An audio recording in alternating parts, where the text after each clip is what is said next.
mini গোলাপজোপা ইমান ফুলিছে মই বোলো হেৰি মাটি অকণমান গুৰিতে দি দিওঁ তাৰপিছত আকৌ এইকেইদিন ল'ৰা পৰীক্ষাৰ কাৰণে মানে ল'ৰাক সময় দিবলগীয়া হৈছে যে নিশ্চয়কৈ সময় নোপোৱা হৈছোঁ ফুলনিখনৰ লগত যত্ন ল'বলৈ পুলি কিছুমান ৰুবলগীয়া হৈ আছে সেইখিনি ৰুব পৰা নাই আজি ৰুম বুলি ভাবিছোঁ আৰু এইটো যে ডাল মই ঘৰতে কাটি পচাইছিলোঁ আৰু কেইটামান পচাইছোঁ এতিয়া হৈছে দেই এইটো এটা পচাই থৈছিলোঁ চাওক এইজোপাও বেলেগ এইটো এটা হৈছে তাৰপিছত আকৌ এইফালে আকৌ এইখিনি লতা মটৰ পুলি পচাই থৈছিলোঁ এয়া 4টা 5টা পুলি 2টামান ৰুলোঁ এইফালে ৰুলোঁ দেখিছে নাই এইখিনি চব কেনেকৈ কৰি পিনে ৰুইছোঁ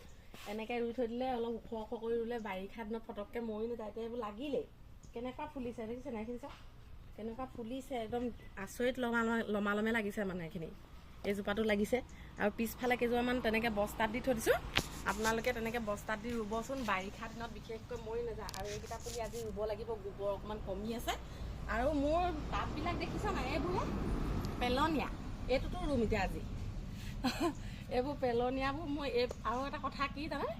এনেকুৱা লোক এইবোৰ পেলনীয়াবিলাকত ৰুলেহে ফুলবিলাক বেছি ভাল হয় কি কথা নাজানো আৰু দেই টাববিলাকত ৰুলে কেতিয়াবা মোক গণ্ডগোলহে কৰে অলপমান